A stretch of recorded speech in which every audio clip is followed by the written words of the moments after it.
Scorpio, hi! Welcome to Mr. Queen PH. Titingnan natin ang energies for you in the next 6 months from the time na mapanood nyo ang reading na ito. Dahil ito ay isang timeless reading, anytime na mapanood nyo to as long as makaka-resonate kayo, this reading is for you. And of course, general reading, pwede kayong makarelate, pwedeng hindi, just take what resonates. Another reminder, hindi po ako unang magme-message sa inyo or ipa-follow kayo para mag-offer ng mga services, reading, sa mag-ingat po kayo, merong nagpapanggap na Mr. Queen PH at nang i-scam. Oo, nag-o-offer ng mga kung ano-ano. So, kung gusto niyo private readings, message nyo ko, kaya lang sa ngayon kasi close na. Dahil puno na po tayo. Fully book na po tayo. December pa lang. Oo. So, abangan nyo na lang sa last part ng last week ng January. Okay, mag-open tayo ng mga bagong slots. Okay, so let's see, Scorpio. What is the energy for you in the next 6 months? Para sa mga Scorpio, next 6 months.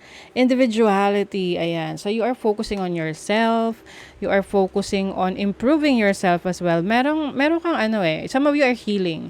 Healing from your past, lalo na kung nanggaling ka sa isang toxic relationship or situation na mas gusto mo ngayon mapag-isa. Kasi, syempre, galing ka nga sa toxic relationship. Ayaw mo ngayon na kumbaga, i-share yung sarili mo sa iba because you want to make sure na okay ka, 'di ba? Ayan. So yung iba sa inyo, you will get into yung mga libangan, mga bagong hobbies. Yung iba sa inyo, you will get into singing, dancing, magta-tap in ka sa iyong creative skills or talents. Mas madidiscover mo yung totoong ikaw kesa nung meron kang relationship. Kasi ang focus mo sa kanya. Ngayon, focus mo sa sarili mo. So, mas makikilala mo ngayon yung sarili mo. Yes. You have the fire energy. Keep the fire burning. And then, fire energy is about your passion, your drive. So, mas malakas yung loob mo ngayon. Mas energetic ka, mas enthusiastic ka. So, kumbaga yung kanta na I'm alive, alert, awake, enthusiastic. So something like that. So, kumbaga I feel like this is a new beginning for you in the next 6 months na whatever you want to pursue, as long as nandoon yung passion mo, yung enthusiasm mo, yung interest mo, like you're going to excel on that because people will see you, people will look up to you. Makikita nila kasi yung galing mo, yung talento mo. So, mas ma-showcase mo yan. Some of you, if you are into, kung ikaw ay nasa public eye, no? So, example, artista ka o kaya content creator ka. Or, kumbaga nakikita ka ng mas nakararami. So, mas nandoon yung attention sa'yo. And if you are someone na nasa public, ay nasa private, so, maaring kung ano man yung community nyo, ganyan. So, ikaw yung mas ma-appreciate ka for what you are doing. You have the 7 of Cups. Naku, meron ditong yung iba sa inyo, Scorpio, kung kayo ay nanggaling na sa relationship na alam nyong iniiwasan nyo na nga, tinatakasan nyo na, or ayaw nyo na, so iwasan nyo ng bumalik. Kasi 'di ba, para yung sugat na papatakan mo ng kalamansi, mas masakit. 'Di ba? Hayaan mo muna maghilom saka ka bumalik, char. Hindi, pag naghilom ka na, huwag ka na bumalik, ano ba? But with the 7 of Cups here, some of you kasi naglilinger pa rin eh. So, may mga pagkakataon pa rin dyan in the next 6 months na magiging marupok ka. So, keep your eye on the prize. Focus ka sa goal mo. 'Di ba? Maraming options available sa'yo. With the Elder of Wands, this is about exploration, having fun, and also, alam mo tong having fun with responsibility. So, kumbaga, alam mo na mas mature ka na ngayon, wiser ka na. But it doesn't mean na kailangan mong parang ikulong yung sarili mo, 'di ba? So, this is also the time for you to explore, meet new people, ganon. O, 'di ba? Nine of Cups. This is fulfillment. Alam niyo ba, yung iba sa inyo, Scorpio, kaya kayo tinanggal sa ganyang sitwasyon na toxic or ano man tong sitwasyon na meron kayo, whether this is relationship or a toxic environment or career, ay dahil dinadala ka sa kung saan ka mas magiging masaya. Oo. Kumbaga parang you are stepping into your own power. Kasi doon sa energy ng pinanggalingan mo, dinim yung light mo eh. So, kumbaga parang, hininaan yung ilaw mo. Eh ngayon, in the next 6 months, magliliwanag yung ilaw mo. 'Di ba? Oh, Ace of Swords, this is good news. And itong butterfly na to, it symbolizes your transformation. So, merong new beginnings for you. Wow. So, some of you, pwedeng merong paglipat ng bahay, bagong environment. Pwedeng iba, lilipat sa bagong.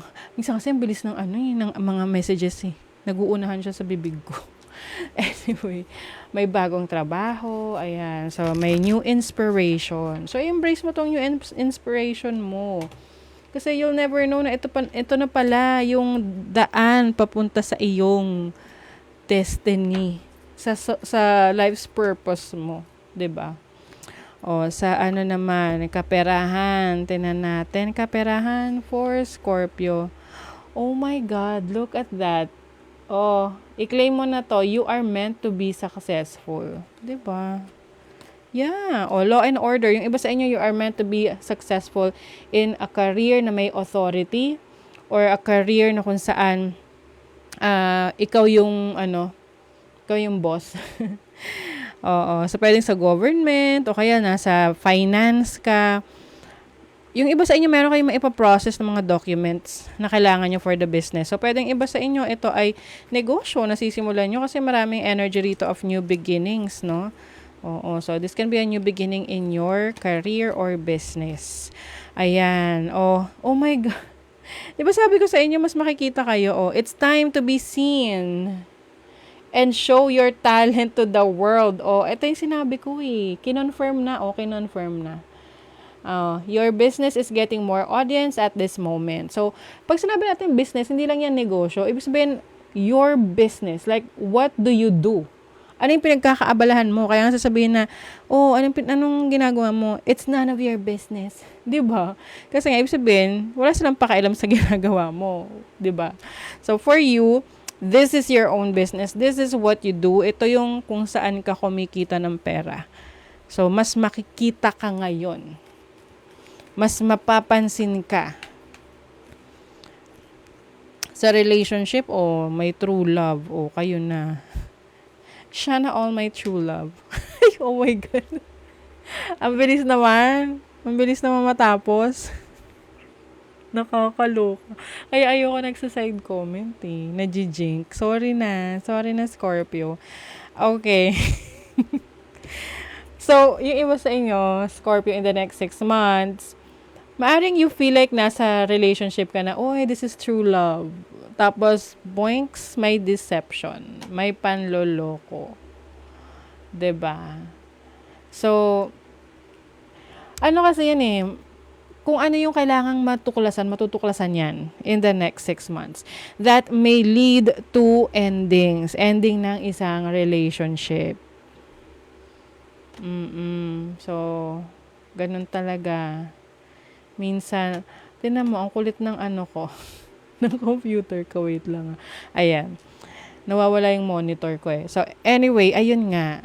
'Di ba? Kung ano man to, kaya siguro nag-heal kayo. Maaring yun nga, kasi nasa maling tao ka. Akala mo lang true love na. Ikaw lang pala yung may nun.